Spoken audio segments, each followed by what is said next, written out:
Hello, hi, excuse me, I'm going to work on introductions. I am going to be working on my greetings, excuse me, and I'm also going to work on my cough. Hi, Michelle here again for Pheonix Reviews, back with Back to the Future Part 2. Awesome sequel. Full disclosure, I actually ended up watching it yesterday to take all my notes, and then because of various reasons, mostly sorting out my phone because there was I was running out of memory actually, so yeah, so I had to sort that out. And then the boyfriend went to have a movie night. We watched Guardians 2 and he loved it. I'd already seen it, so I knew I loved it.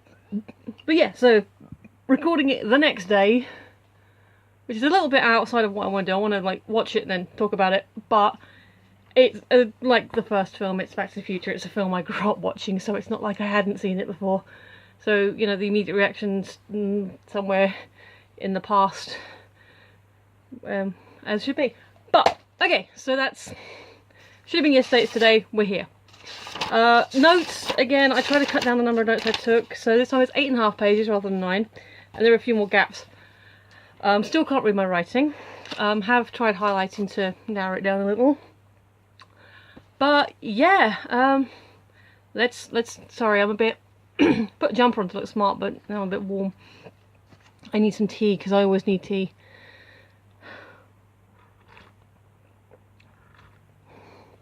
Here we go. Excuse me. So, Back to the Future Part 2. Robert Zemeckis movie. It is 1998. Sorry. Wake up, Michelle. It is 1989. 98 would have been way more recent. So yeah, primarily the same principal cast. We've still got Michael J. Fox, we've still got Christopher Lloyd, we've still got, excuse me, Leah Thompson, Thomas F. Wilson. We do not have Jennifer. Which is actually my first note, is that the Jennifer actress has changed.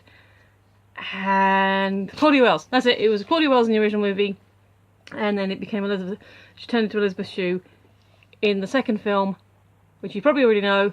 But first time I watched this as a teenager, I didn't notice the change. So well done, Ms. Shue. And fun fact, if you've played the Telltale game, which I highly recommend, it's a really fun game. Claudia Wells actually comes back as Jennifer. And gets quite a bit to do in that. So that's a fun film, and this is my highlighter.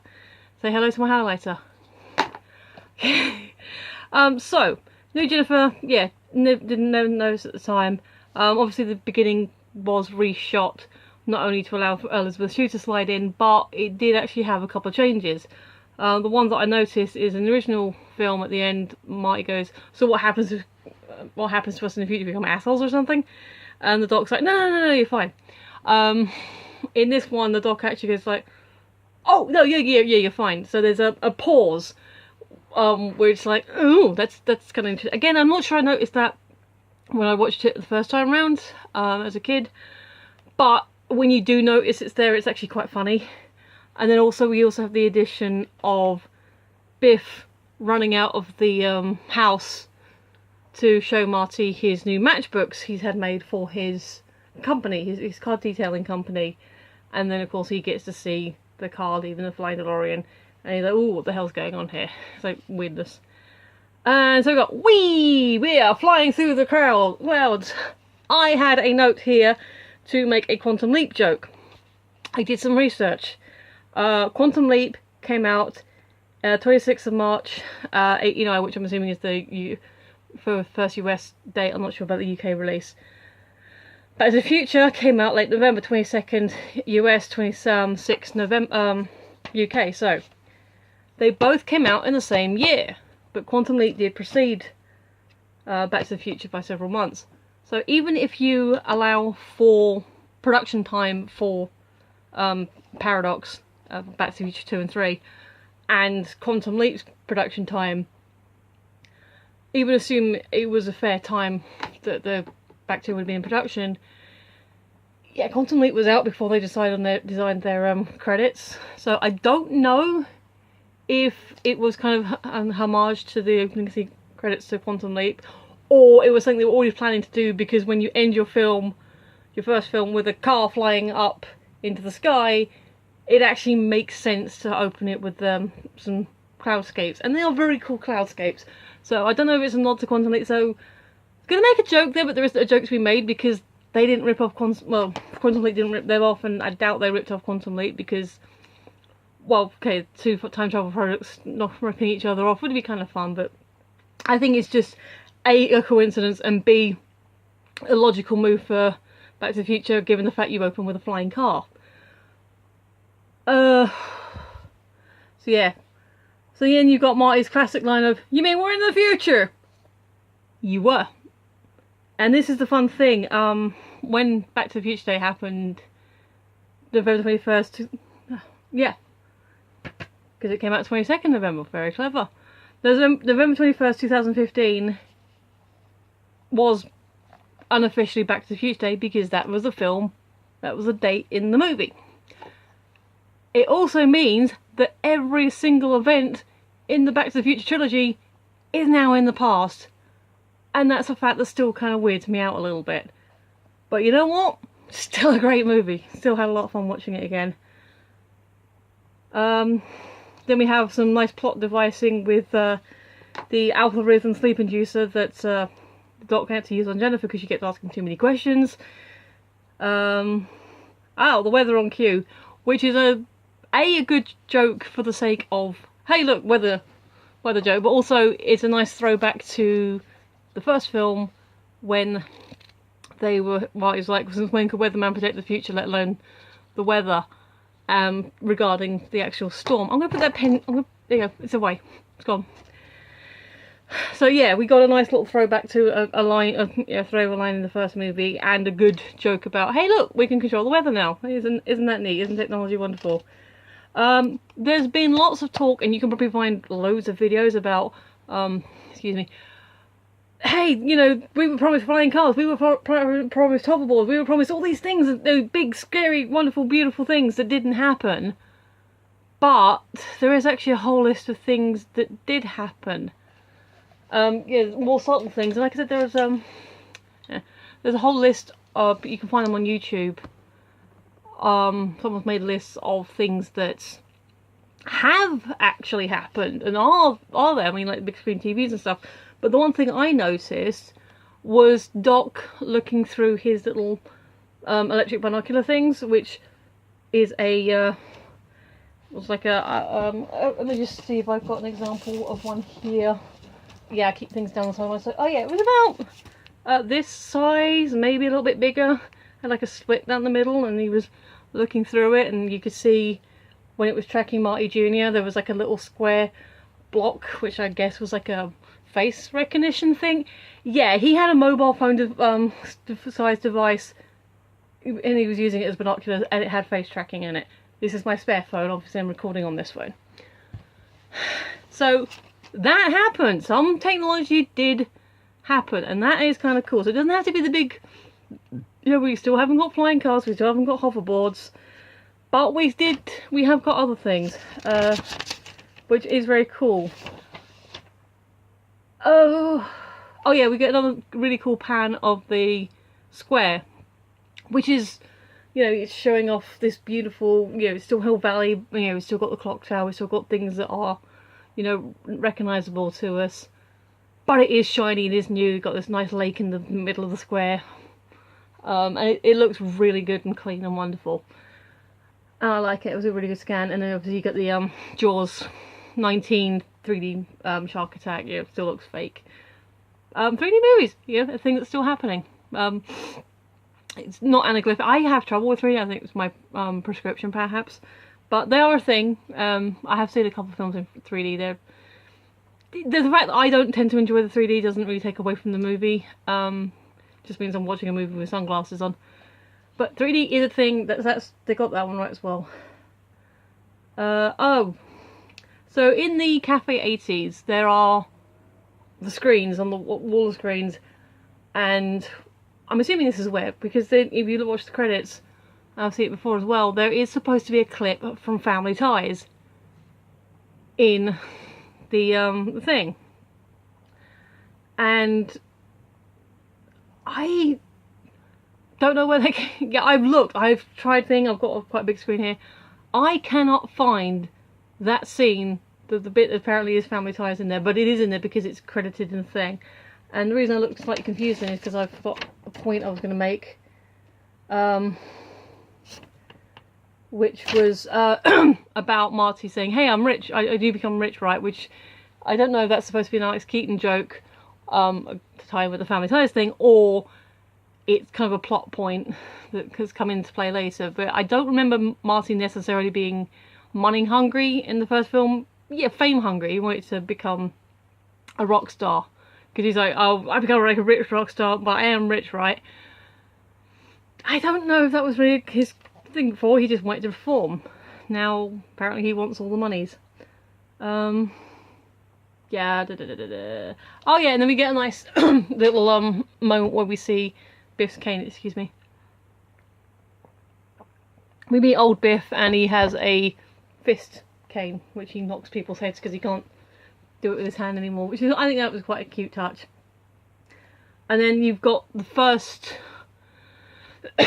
excuse me, the first of the really cool double scenes with the actors playing against themselves, where you have, so Biff and Marty are here, you've got Griff outside the window here, going past the column, the camera sort of follows the action, and then coming in the door.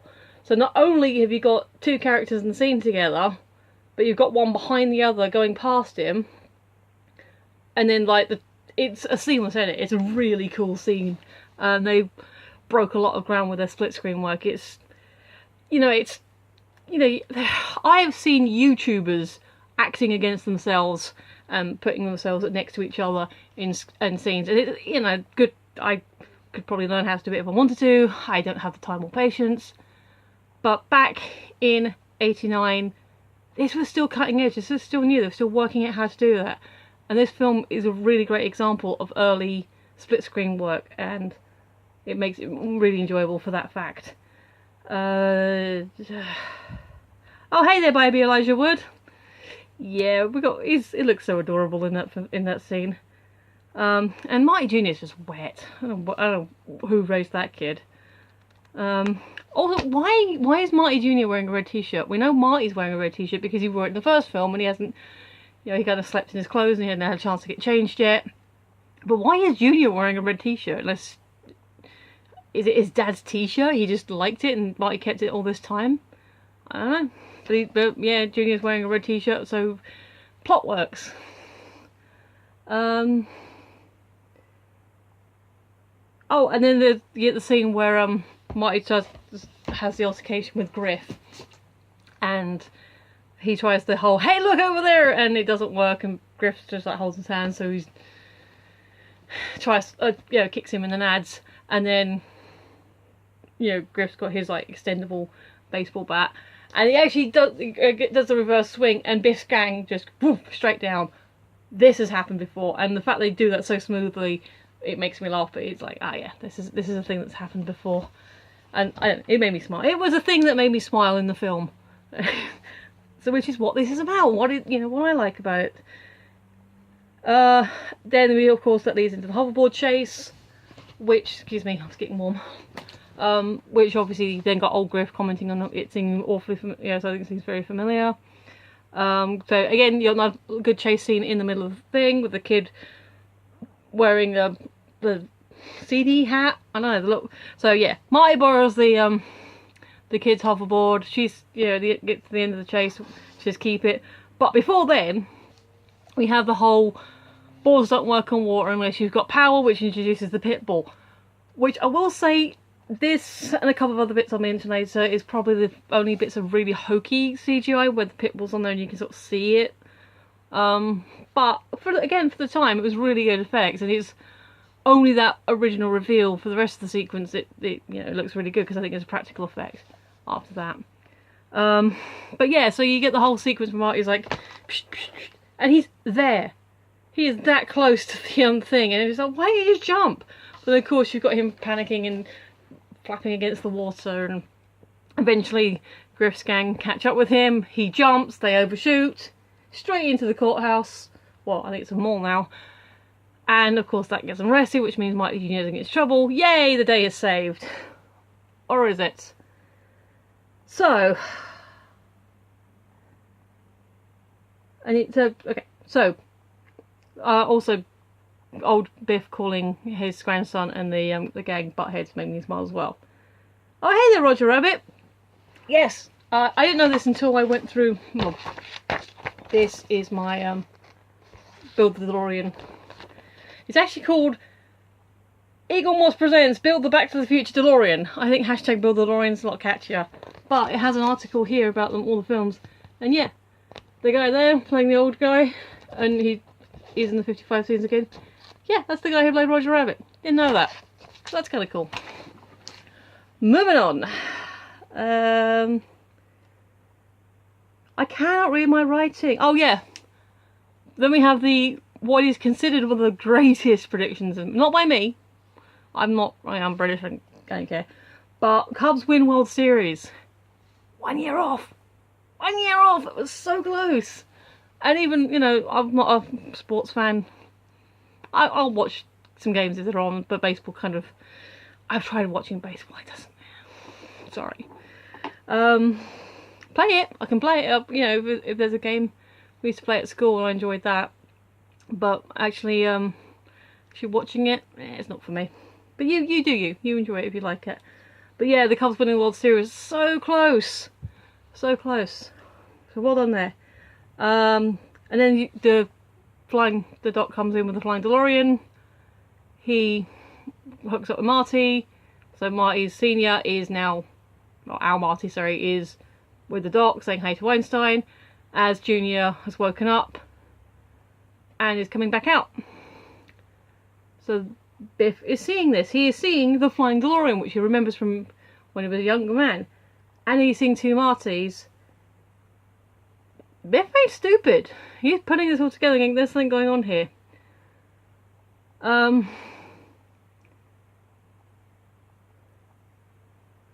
Yeah, and then so we got the inducer that the Doc used on Jennifer not working effectively on Junior. And that, hey, plot point. So yeah, it all ties in very well. And here we have the reveal. Obviously, we see Marty buying the Almanac, which is such a big plot point. I'm not sure why I didn't mention it before. And obviously the shop lady going, oh yes, he's got a dust jacket, and makes a joke about dustbusters. And then you've got the line from Doc, I didn't invent time machine for financial gain. Really, Doc? You really, yeah, in the previous film when you said about I'll be able to find out who won the next 25 World Series, that isn't wanting to make profit. You gave Marty the idea. But when I was having this thought, I also had another thought. It was like, how long has it been since that original experiment at the Twin Pine Lone Pine Mall that Doc may have forgotten he said that? Because it has been long enough for him to realise shit's going bad with Marty's family, work out how to get the point to where he can sort of help fix it, and go through quite a lot of medical procedures. You know, the facelift, and he said he had his spleen and colon replaced. So even if assuming advanced medicine, you know, to help anti-rejection drugs or whatever we needed to help him get over that, you're probably talking at least a good few weeks, maybe even up to a month or so. So maybe he forgot he said that, but it still seems a little bit hypocritical of him.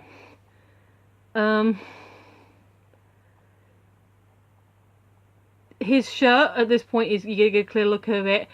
The shirt of foreshadowing, because it has trains and horse chases on it. And again, that's cute. And sorry the camera keeps wobbling, I keep knocking the box it's on. My bad. So, Marty buys the Almanac. Old Biff steals the Almanac. Profit? Cute. I like it. And then we are... Okay, so now we're at the McFly house. And we meet Marlene McFly, who is famously played by Michael J. Fox. I do not know if any of Michael's daughters look like him. I know his son does. I mean, Sam, I don't know if I mentioned before, but Sam really does look like him. yeah, I don't know if his daughters do. I haven't looked up any pictures of them. As far as I know, they're not in the public eye, so it's not, you know, not for me to look them up. They may look more like Tracy, but yeah, we're going with the gag that Marcy's children look exactly like him. And I also had the thought, and I don't know if this has been confirmed one way or another, are Marty Jr. and Marlene twins? Yeah, because they look alike. I don't know if that was ever the intention, but yeah, Michael's lady look is very good. The guy's got quite good legs. And being only 5'4", it actually makes more sense for him to be a female than a guy. No, without being heightist. He's an adorable little package. And then you got Doc's observation about Jen normally being home by now. How long has he been following their family? Let's just get through this, because I've noticed my last thing, it's quite long already. Lots to get through. Oh my god, we're still in the future, we need to get into the past. Oh yeah, so we have the cute, so we have Lorraine telling Marlene all about the accident Marty had, the automobile accident, and I said, oh yeah, the automobile, yeah, because people keep calling him chicken, and they shouldn't do that. So we have a nice little family anecdote of exposition and foreshadowing, which is, again, guys, Zemeckis and Gale, awesome scripting. This is really, you know, when you actually start thinking about it, really cool scripting, well plotted. Then we have the Upside Down George. I'm not going to go into the whole Crispin Glover didn't want to come back for the sequel and everything that happened to that. I'm sure you can find stuff about it. Again, I will say, watching it for the first time as a younger person, and even a few times after that, I didn't really realise it wasn't George, you know, it wasn't Crispin Glover until like much later when I was sort of looking into it as an adult. So there's that. Again, we have the split screen. We got Marty Jr., Marty, and Marlene all in the scene together, and like, you know, pouring each other a drink and talking to each other and doing all this stuff. Yeah, really good viz work, really good on that. Video calls, again, something we now have in the present. Oh, hey there, Flea. Okay, I cannot read my writing, I do apologise. I know I have been advised that I should organise my notes better. You know, okay, I need to slow down my writing. Oh, and then double ties, which is a fashion statement. I don't know if that would work. I'm sure there have been cosplayers that probably have done it, like worn the double tie, and I'll have to look that up later. But yeah, interesting fashion choice. I don't know if it would feel too tight. Faxes, because you know they're gonna last well into the future. And then Biff being something happening, and in the deleted scene, Biff actually, when Biff actually fades, he disappears from existence. They cut it just before then, but yeah, ouch, Biff. Don't know what happened, but that looks painful. And then, obviously, Doc and Marty with Jennifer and Heine fly off. At this point, they don't know anything's wrong. And we get the classic, did we make it? Are we back? We're back! Whoosh! I don't know about America, but that was our ad campaign in the UK. It was awesome. That was the campaign they used, and obviously you get the plane. So, they drop Jennifer off, and now we're at the Lyons estate, where Marty's on his way home, and you get a gang of dogs kind of running wild in the entry to the driveways, the street. And this actually literally only occurred to me when I was watching it yesterday. In the scene in the future on Hilldale, you have the robo dog walker walking a dog, and you know, it gives a kind of funny, oh, we can do a son of a bitch joke here and just cut it off. But yeah, the dog is being walked and the dog's being very well behaved. And then you have the scene back in 1985 where the dogs are running rampant. And it just struck me that was a really cool juxtaposition. I didn't really notice it before, but it's like, oh wow, they're showing the dog behaviour, but you don't know something's off yet. I mean, Marty comments on the bars on Jennifer's house, and you see a bit more graffiti on the stone entrance markers to the estate, but at that point you don't know that it's all gone to shit. So I thought that was really cool. So again, really cool plotting points. Sorry, I need to find somewhere to hold this so I can read it and, you know, talk to you.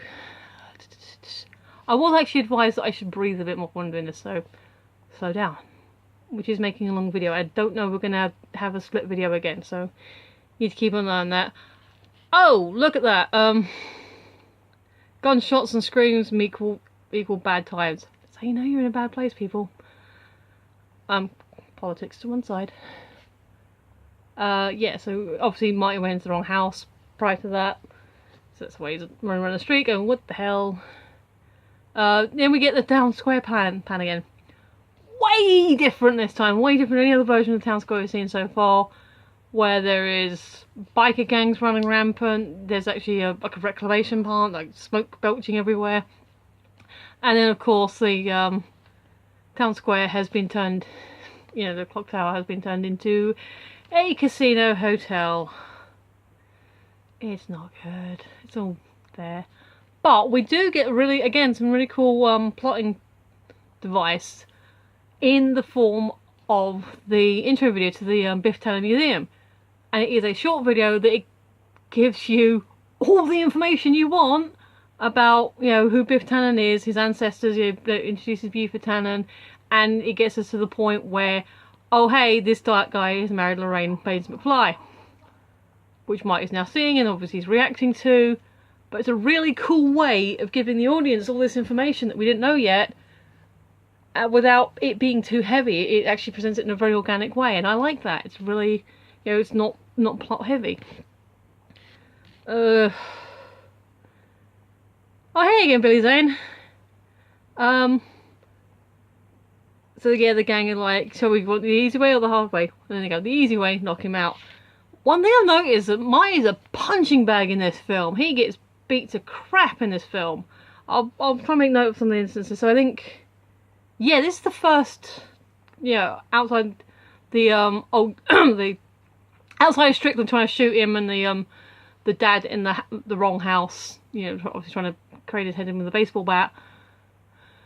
Yeah, he gets 86th in the head in this scene. So yeah, Mike's a little punching bag in this film.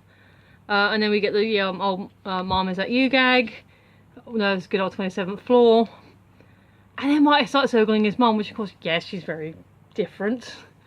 But I had thought, from Mike's point of view, him being kissed by his mum was not more than 24 hours ago. You know, I think maybe even 12. I'll even alone for the fact he's been asleep for 9 hours. So, yeah, I think that kiss may have messed him up a little bit more than we realise. You know, he's now like sort of staring at his mum's new assets, and, you know, having a reaction to it. But I don't know, did the kiss screw him up more than he should have? And then we get the Biff coming in, you know, the modern new Biff, who is uber successful. So here we get into a sidebar. It is actually confirmed that this successful Biff is based on, you know, Trump. I'm going to leave the politics to one side because I don't want to date this video too badly. But I will say this. Biff, in any incarnation, in the beginning of the first film, he is somewhat successful middle management. It is implied that he's probably gotten that way because he's been ragging on George this whole time and getting him to write his reports. But he is somewhat successful. He, you know, seems to be doing alright for himself. In the new timeline, he is running a car detailing, you know, car wash business, which does last him for, you know, we're still doing it into 2015. We know this because Griff's one of his customers.